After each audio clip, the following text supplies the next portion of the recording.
isuku nubwo ndi ingegera ariko isuku ni isoko y'ubuzima. Urabanza ukabyoza neza kugira ngo bitaza kugutera impiswi cyangwa ukarwara diyare. Umaze kubirya ugikatamo inshuro ebyiri gutya, wabonye gutya inshuro ebyiri ugaterera mu safuriya. Tayari rero mwangegera ngo twageze mu gikoni cy'amavuta. Dore ngayo rero kugira ngo bize kuryoha muri bakabanga mwangegera mwe ibintu twakoraga mu cyaro usaturamo no hagati kugira ngo amavuta yinjiremo n'umunyu. Urumva gutya ukabikora kuri buri gisate. Hanyuma rero mwangegera mwe mu gihe tugitegereje ko amavuta yacu ashya tugashiramo ibirayi, ntabwo uhita wicara ngo ubwejagure ngo ugomba kuburi gutegura agasosi kuranyanyagiza ku birayi byawe ko turasigaho ku birayi. Dukata ngewe umuhungu agatanazi rero kunjya nzikata biratandukanye. Ugakata utunyanya twawe pavuro ubundi zimaze iki mu biryo? Ni ukugira ngo bihumure. Niba ari ukugira bihumure siko nta biryo nari narya biri kunukara. Namara kuzikata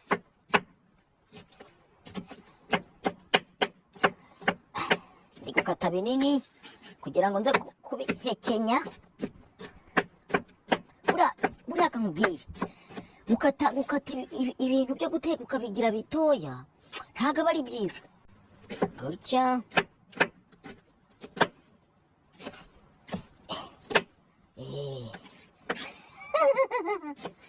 ugakata na gutya.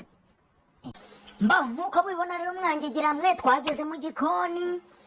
Ngaka agasafuriya tugiye gutekeraho agasosi kacu ko mu birayi. Je guteka kambigije guteka umuhungu agatanasha amavuta atari menshi. Hanyuma aya mavuta ndi gukoresha ni meza cyane, niyo mpamvu ndi gushamo menshi ntacyo atwaye. Ni amavuta yitwa aya ngaya ya Elayo, amwe Yesu yabatije abigishwa be. Natinze none dore amavuta yahiye cyane Hanyuma rero kadushamo ibitunguru vuba.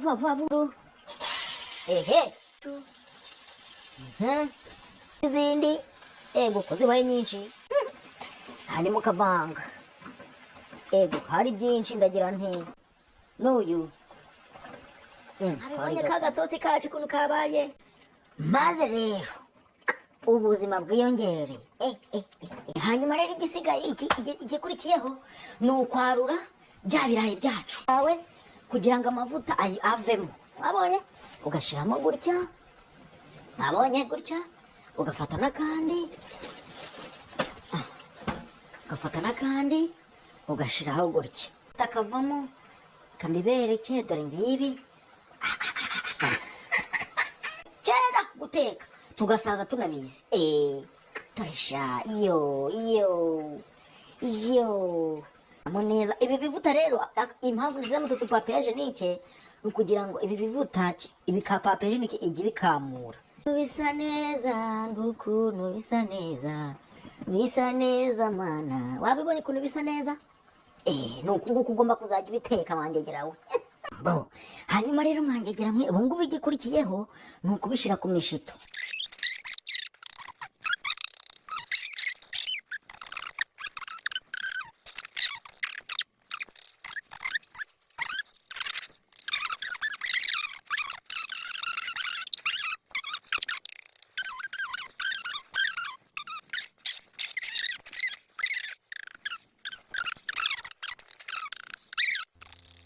Duhita dufata ka gasosi kacu, muri kureba ngaka ka gasosi ngaka. Njye rero ibintu ndi gusiga ntabwo mbikunda, uhita ushiraho gutya. Yewe gatata we. Icyo uhita ukora nyuma uhita uza ugafata akayiko ukabisiga nk'umuntu utari kurondereza ngo uvuge ngo nabuze isosi irahari.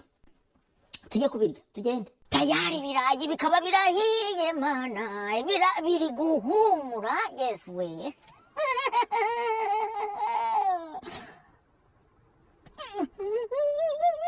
Biri guhumura.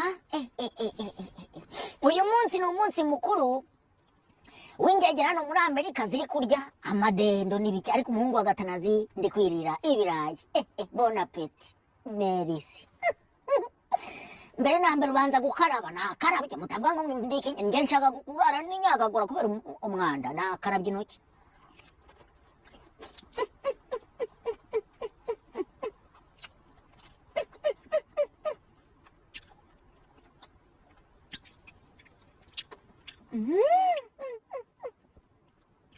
mbega ibirayi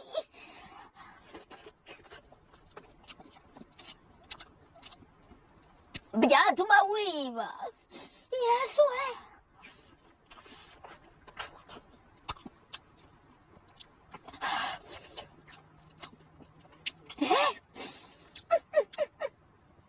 Ibi ni ibirayi byo kwa Yesu we, ni nk'ibyo kwa Damuru neza byo naryaga ruguru iwacu.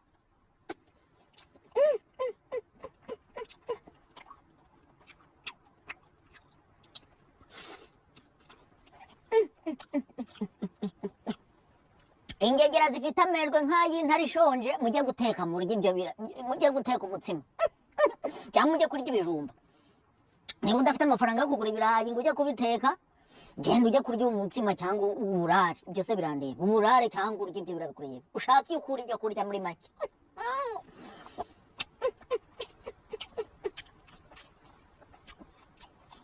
Ingegera ziri mu Burundi nzasanga ibi birayi mubifite. Ingegera ziri mu Burundi nzasange ibi birayi mubifite. Nibihabura nzasubira iwacu muri Amerika.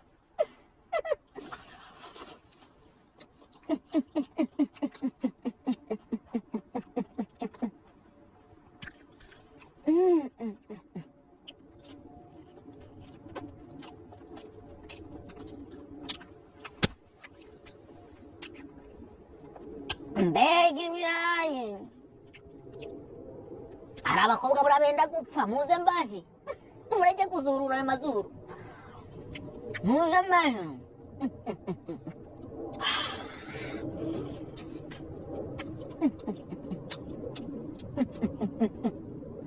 Yesu we.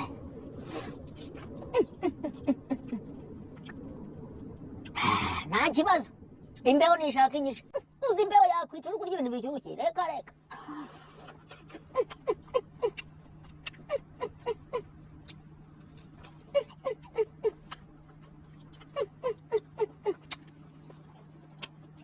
Umva, kambabwira agatekerezo. Ingegera ziri muri Amerika, muri utu duce twa Michigan, muri utu duce twa hano hafi, mbakorere website, tubakorere urubuga muzajya muguriraho ibi birayi cyangwa tubireke. Ujye ubitumizaho tubikuzanire bishyushye.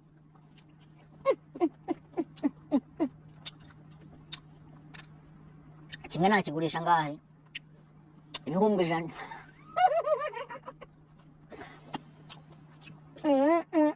Yesu mana, mba mwangegera biraryoshye, biratuma ujya kwiba n'ukuri kw'Imana.